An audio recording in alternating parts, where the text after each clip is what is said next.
গুজরাট ভ্রমণের পঞ্চম পর্বে জানাই আপনাদের স্বাগত। আজকের এই পর্বে আপনাদের ঘুরে দেখাবো গান্ধীজির জন্মস্থান কৃতি মন্দির, শ্রীকৃষ্ণের পরম প্রিয় বন্ধু সুদামার বাড়ি, দ্বাদশ জ্যোতির্লিঙ্গের একটি জ্যোতির্লিঙ্গ সোমনাথ মন্দির, বলাকা তীর্থ যেখানে একজন ব্যাদ শ্রীকৃষ্ণের পায়ে তীর মেরেছিলেন এবং কৃষ্ণ তারপর আস্তে আস্তে এই মানবদেহ ত্যাগ করেছিলেন, এবং গোলকধাম ও গীতা মন্দির। আবার কেউ কেউ প্রবাস তীর্থও বলে থাকেন। এই স্থান থেকে যজ্ঞ করে শ্রীকৃষ্ণ বিলীন হয়ে যান। তাহলে আসুন শুরু করা যাক আজকের এই পর্ব। দ্বারকা থেকে পোরবন্দরের দূরত্ব 100 কিলোমিটার। সময় লাগে ঘন্টা দুয়েক মতন।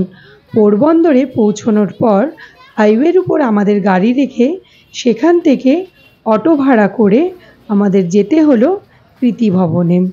অটো ভাড়া নিল মাথাপিছু 60 টাকা করে। গুজরাটের পোরবন্দর শহরে 1859 সালের 2রা অক্টোবর মোহনদাস করমচাঁদ গান্ধী জন্মগ্রহণ করেন। এই কৃতি মন্দির হল মহাত্মা গান্ধীর জন্মস্থান। এই বাড়িটি বর্তমানে একটি মিউজিয়ামে পরিণত হয়েছে।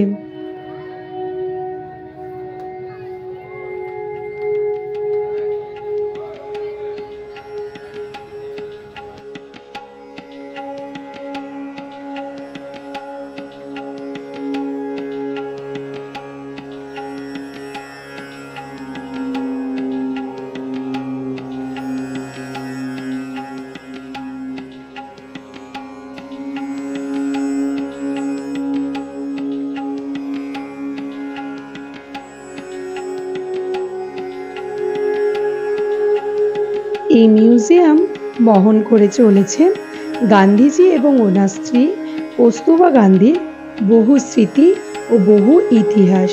এই মিউজিয়ামে দেখতে পারবেন গান্ধীজির জীবনের বিভিন্ন সময় এবং বিভিন্ন কাজের ফটোগ্রাফ এবং গান্ধীজির লেখা বিভিন্ন বই। এছাড়া ওনার ব্যবহৃত জিনিস সুন্দর করে সংরক্ষিত করা হয়েছে এই মিউজিয়ামে।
দোতলার সংগ্রহশালা থেকে ঘুরে এসে আমরা গেলাম সেই ঘরটিতে যেখানে মহাত্মা গান্ধী জন্মগ্রহণ করেছিলেন। ঘরটির ভেতরে কোনো রকম ভিডিওগ্রাফি করা যায় না। ঘরটির ভেতরে একটি স্বাস্তিক চিহ্ন দিয়ে নির্দেশনা দেয়া রয়েছে, যেখানে গান্ধীজি জন্মগ্রহণ করেছিলেন।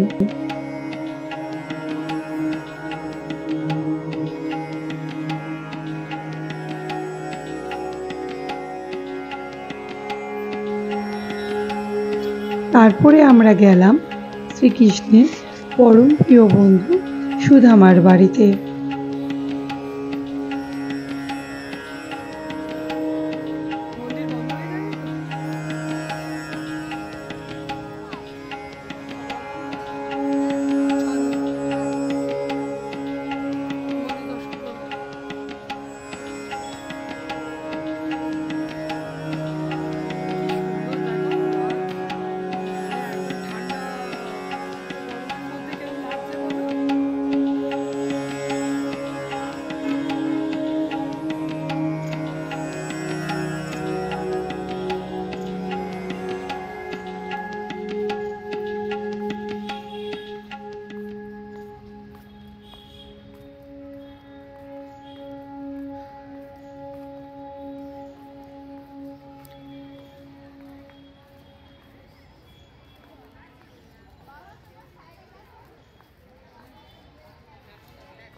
প্রথমে আমরা গেলাম সুদামা মন্দিরের ভেতরে। মন্দিরের ভেতরে গিয়ে নতুন বস্ত্র এবং চাল দিয়ে পুজো দিলাম। বলা হয় সুদামা মন্দিরের ভেতরে নতুন বস্ত্র এবং চাল দিয়ে পুজো দেওয়া শুভ, কেননা সুদামাজি নিজের পরম প্রিয় বন্ধু শ্রীকৃষ্ণের জন্য এক মুঠো চাল নিয়ে গিয়েছিলেন এবং এই চাল পুজো দেওয়ার পর প্রসাদ হিসেবে বাড়িতে নিয়ে গিয়ে নিজেদের চালের জায়গাতে মিশিয়ে দিলে তাদের নাকি অন্নর সংস্থানে কোনোদিন অসুবিধে হয় না। যাই হোক, এখানে মন্দিরের ভেতরে বিগ্রহের কোনো ছবি তোলা যায় না। পুজো দিয়ে মন্দিরের ভেতরে আমরা পরিক্রমা করলাম। পরিক্রমা করে তারপরে আমরা বাইরে বেরিয়ে সুদামা মন্দিরের যে 84 ক্রোশ পরিক্রমা আছে সেটা করলাম।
বলা হয় সুদামা মন্দিরের 84 ক্রোশ পরিক্রমা বৃন্দাবনের 84 ক্রোশ পরিক্রমার সমতুল্য।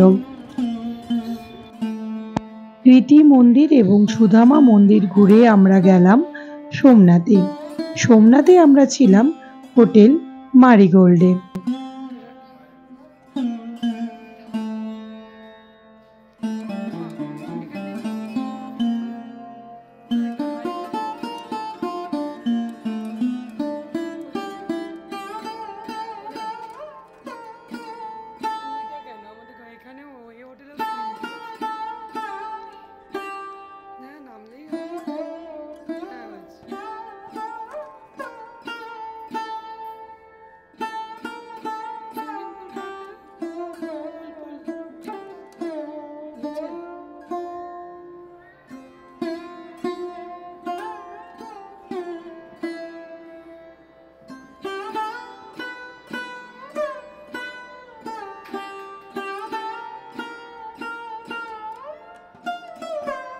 হোটেলে পৌঁছে ফ্রেশ হয়ে আমরা গেলাম সোমনাথ মন্দির দর্শন করতে।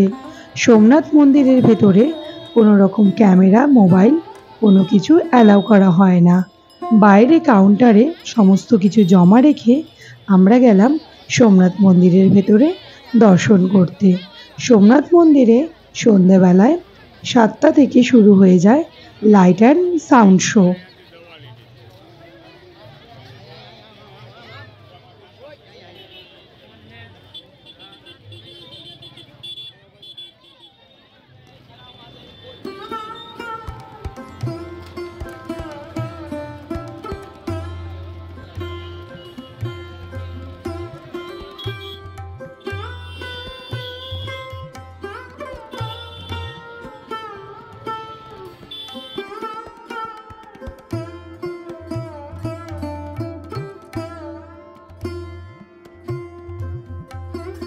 সোমনাথ মন্দির দর্শন করে তার পরের দিন আমরা গেলাম সোমনাথ মন্দিরেরই আশেপাশে আরও কয়েকটি দর্শনীয় স্থান। শুধু দর্শনীয় স্থান বললে কম বলা হবে, এই স্থানগুলো শ্রীকৃষ্ণ নিজের শেষ জীবনের কয়েকটি লীলা এখানে করে গেছে।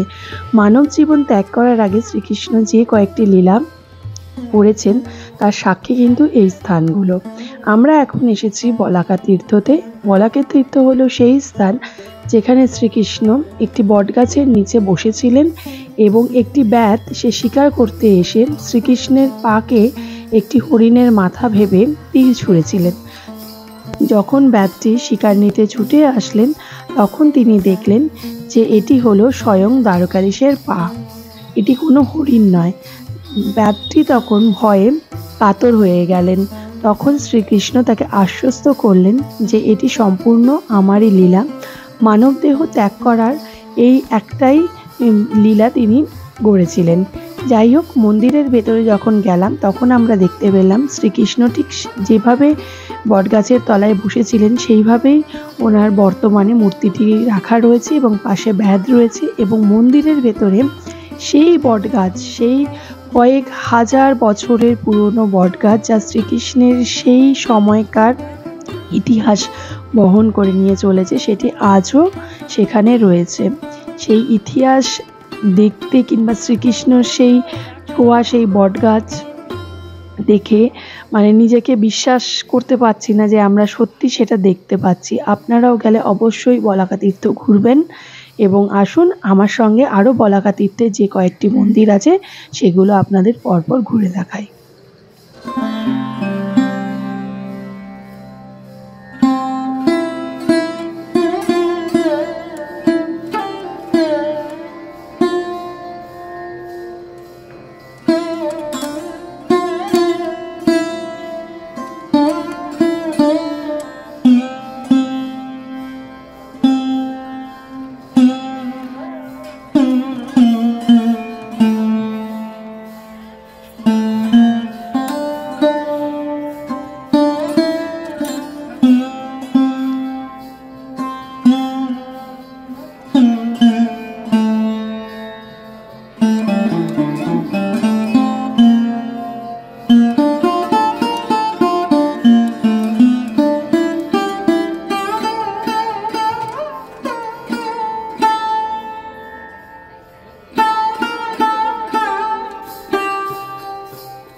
বলাকা তীর্থ ঘুরে আমরা গেলাম গীতা মন্দির। অনেকে আবার এটিকে গোলকধামও বলে, আবার কেউ কেউ প্রভাস তীর্থ বলে। প্রভাস তীর্থ, গোলকধাম বা বলাকা তীর্থ যাই বলুন না কেন, এই সেই জায়গা যেখান থেকে শ্রীকৃষ্ণ যজ্ঞ করেছিলেন এবং যজ্ঞ করে তিনি গোলকে গমন করেছিলেন। চলুন আগে ঘুরে দেখে নিই গীতা মন্দির প্রাঙ্গণ। এখানে ছোট বড় অনেক মন্দির আছে, তাহলে চলুন আমার সাথে ঘুরে দেখে নিই গীতা মন্দির।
গীতা মন্দিরের সমস্ত মন্দির ঘুরে নিয়ে আমরা গীতা মন্দির প্রাঙ্গণের ভেতরে প্রভাস তীর্থের ঘাটে শ্রীকৃষ্ণের চরণ পাদুকাতে জল ঢালার ব্যবস্থা করা হয়েছে।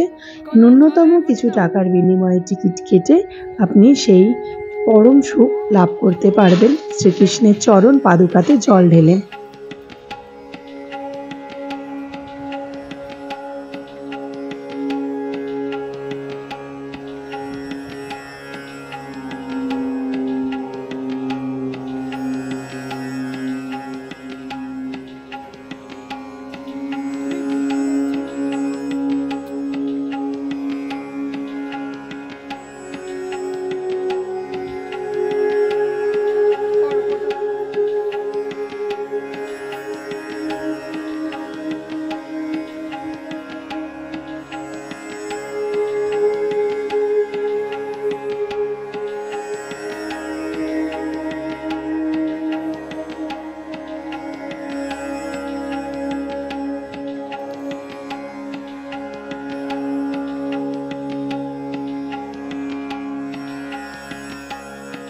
আজকের ভিডিওটি এই পর্যন্ত। ভিডিওটি কেমন লাগলো আপনার মতামত কমেন্ট বক্সে জানাবেন এবং ভিডিওটি ভালো লাগলে লাইক এবং শেয়ার করে দেবেন। দেখা হবে আবার পরের ভিডিওতে আপনাদের নিয়ে যাব আমি ডিউ শহরে। একদিনে কিভাবে ডিউ শহর ঘুরে দেখবেন, কি কি দেখবেন, সমস্ত কিছুই থাকবে পরের ভিডিওতে। দেখা হবে আবার পরের ভিডিওতে। ধন্যবাদ।